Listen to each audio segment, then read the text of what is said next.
as Associate Justice of the Supreme Court of the United States, under the Constitution and the laws of the United States, under the Constitution and laws of the United States. So help me God. So help me God.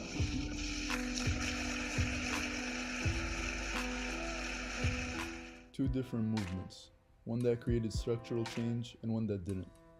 This short film explores a prominent current movement known as Me Too, with the goal of teasing out the weaknesses holding this movement back from having an impact at the judicial level.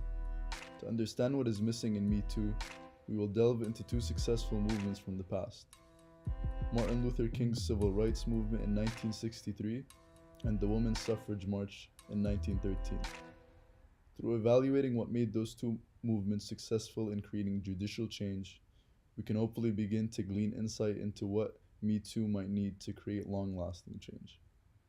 Notably one of the most heard speeches in history. Why, you might ask? In his speech he said, "I have a dream that one day this nation will rise up, live out the true meaning of its creed." This part of his speech marked one part of many which he said out of script.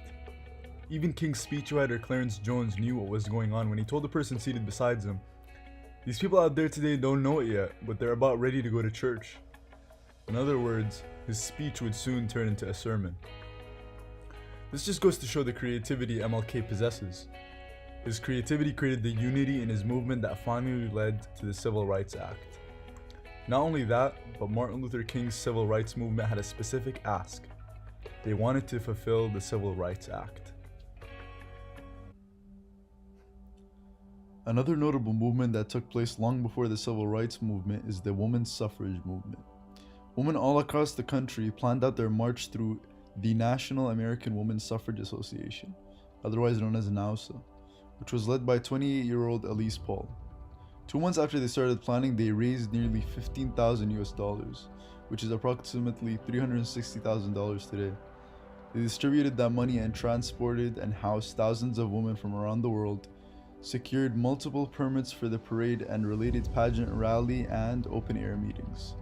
Those are only 2 examples of many that displayed their preparation for this march with determination to leave their footprint after the march took place.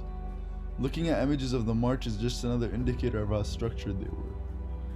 Not only were they organized, they were all fighting for the same message, holding up the same signs.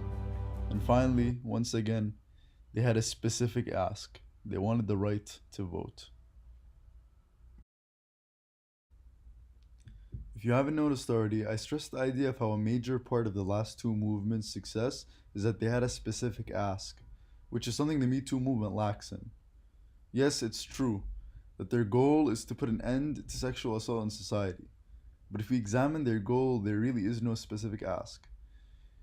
It is too general to be a specific ask. They are not aiming for something regarding governmental change, but societal change, which is why they are not striking deeper root. In addition to that, there is no structure in Me Too protests and marches. We can see in images how some people are on their cell phones, how some are taking selfies, and how some are carrying signs not even regarding Me Too. Tarana Burke is attempting to fix this by creating a 3-way plan. The problem? She's relying too heavily on social media and not on the face-to-face. Social media was already widespread at the time the Me Too movement was struggling, so why use it as a solution to the problem? If the Me Too wants to strike deeper root, then it should start to replicate old movements in a modern fashion, starting by having a specific ask.